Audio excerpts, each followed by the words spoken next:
Hi everybody, how you doing? This is Tom. Good morning, everyone. Hi Father Kelly, how are you? I am good. Tom, how are you? I'm doing good. So, we had an interesting Holy Week. Yes, we did. And so what was that like for you? What was Holy Week like for you?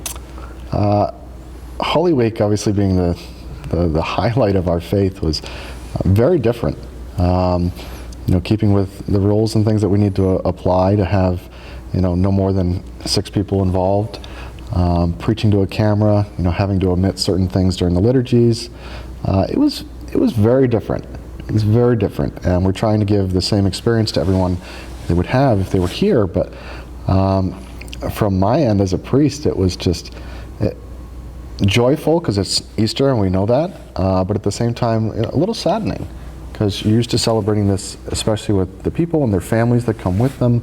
You have the churches that are full and incredible experiences. So for me, it was this week I'm preaching to a camera. Yeah. Again, and that's a whole shift and transition as far as the priesthood and interaction with people, and even the way that you preach and go from there. Yeah. And how you're celebrating the Mass and you're looking out and the responses that you're responding either together or you're responding in your head. Yeah. Before you keep going forward.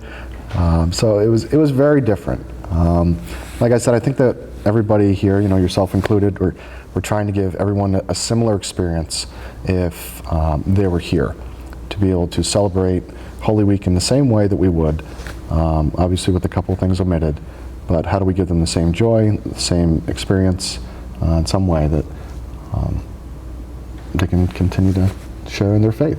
Yeah, it seems so interesting when you think about it, when normally you have a whole congregation full of people. Yes.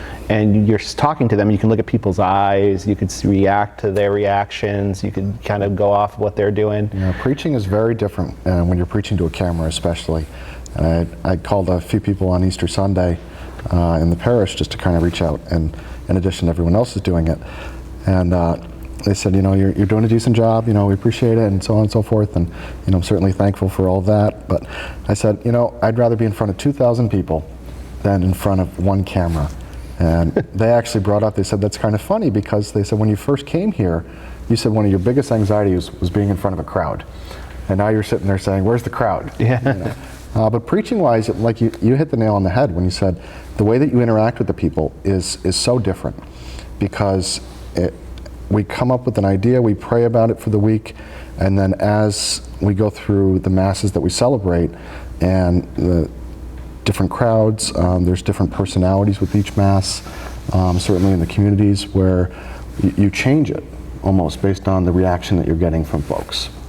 If there's something that the Holy Spirit's going to work through you, and a particular message that you didn't have before that now you do, and then preaching something else, maybe that wasn't a good thing to say, but I can say it differently this way, and you don't have that with a camera.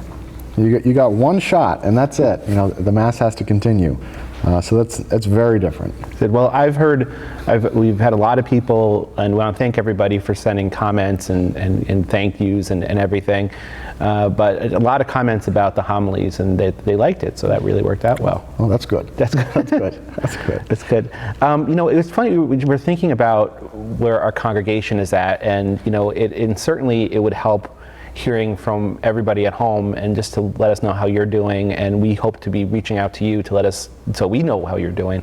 There are a lot of people right now who are facing economic uncertainty. Mm-hmm. On one hand, we have some folks who are going to receive stimulus checks and things like that, mm-hmm. and hopefully to jumpstart the economy. But we also have people who are probably on unemployment and, mm-hmm. and things like that right now. So what do you think about all that? Well, it's certainly an incredibly trying time. I think that so many folks are living in that uncertainty, and it's interesting to be labeled non-essential. Like you and I are considered non-essential.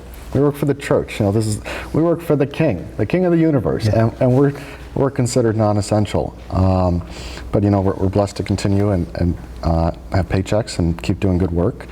But not everyone is in that situation, and even in our parish, we certainly have families that are well off and they're okay and they're doing okay and God bless them, and then we have the exact opposite where they're struggling. And of course it's a way that we can reach out in our own way for through the food pantry. I had someone who actually came up the other day to me and said, "Who do you know in the parish who needs some help? I'd like to do something on the side, kind of quietly." And it's interesting you mentioned the stimulus check, because I was talking to another friend the other day, and he had come up to me and said, "This is what I want to do with it. I want to give half of it away to someone I know. Maybe I could buy restaurant gift cards. It helps the small businesses as well. And then the other half, he said he was going to, donate to the church or some other organization." And he goes to me, he goes, "Well, what are you going to do with yours?" And I honestly, I was floored by it, because I'm thinking, I'm blessed. I don't need this. What do I do with this? How can I do some good with it? So I'm thankful to this person, because I'm going to do the same exact thing they are. Try to go out and promote some small business, give it out to some families that I know that are in need. And then the other half, I'm going to give it to the church, because the church has been good to me, the people have been good to me, and it's good for me to kick in as much as I can too. That's awesome. That's awesome. And certainly, if people need to talk or need anything from us, we can still be available, and certainly we can be a phone call away. Right. Yeah. So most of the folks, I think, understand now that when they leave us voicemails, even though we're working from home, we try to get back in a reasonable amount of time, based on when we're doing it. But like for me personally, I'd be calling from a private number. I'm calling from my cell phone as I'm out walking the dog or something. Yeah. Well, it's funny. One of the things that we seem to have an abundance of right now is time. We live in a culture of busyness, and suddenly that's been, kind of taken away from us. Mm-hmm. So what do you think about all that? There's a blessing in it. I certainly don't. I wish it came about a different way. I wish there wasn't a pandemic. I wish that people weren't suffering or, losing their jobs. But there's a blessing always in tragedy. There's a blessing always in suffering that we can go back to. So when we think of the time that we have, our number one saying is to always be, "I don't have time for that. I don't have time to do this." The priest is telling me to pray more. I don't have time for that. We don't have that excuse now. We don't have that. And it's actually, that's where there's a grace in all of it, because we can say, okay, I do have time for the things that really matter. My family, my friends, reaching out to them in a particular way that I can, even if it's through a phone call, like you said. But most importantly, it's now I got time to pray. Now I have time to pray more than I ever would have. Now I have time to go to the chapel and just come in and just be in the presence of the Lord, and spend that time that I didn't have before. So that there's a grace in all of it that we can take full advantage of. And it's the perfect time for us to take full advantage of it, because we won't always have that. When things open back up, however it happens, we may get caught up in that busyness again, where, again, we could center around God and then, slowly lose it again. But if we build that firm foundation and we do it now and we do it well, it's only going to help us, and we're going to make that the center of our lives, which is the grace and the blessing and all of it. That's awesome. That's really awesome. Maybe as a last question, and I'll probably ask this a bunch of times. Over the course of the week, we can't help but run into different kinds of media. Mm-hmm. We check out movies, or we stream TV shows, or read books. Is there any good media you bumped into in the last week? So actually, last week during Holy Week, and I like the series that they put out, the Bible series, and I think it was on PBS before.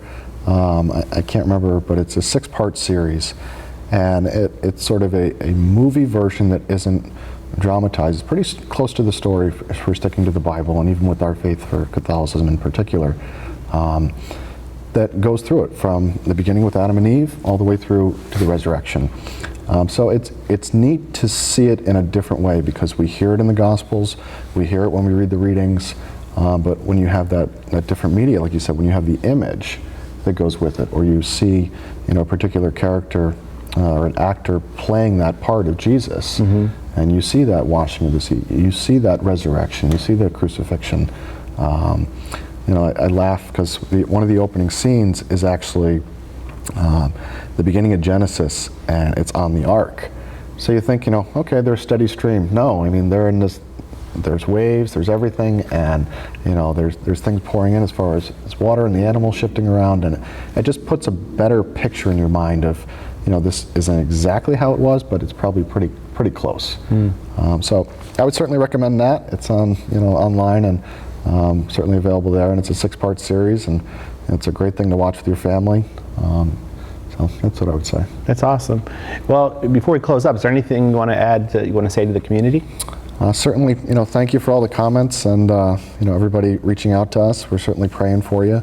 We're still going through our phone calls, so if you haven't gotten one yet, we're working on that. We sent out a letter last week talking about what we're trying to do on our end as far as something new and different and vibrant that we can give back more and not make this wasted time for all of us.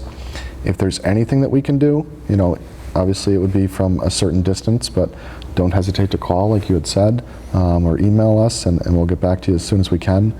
But anything that we can do, and like I've always said, the chapel's open. Come in, pray. Let us know what you can, and thank you for everybody who's praying for us. The people that are still sending in their envelopes or signing up for e-giving has actually gone up in a great way, and we're grateful in every way that everyone's supportive still of their home. So awesome. Awesome. Well, thanks, Father Kelly. Thanks for sitting with us, and thank you very much. We'll see you soon. We'll see you next week. All right. Thank you.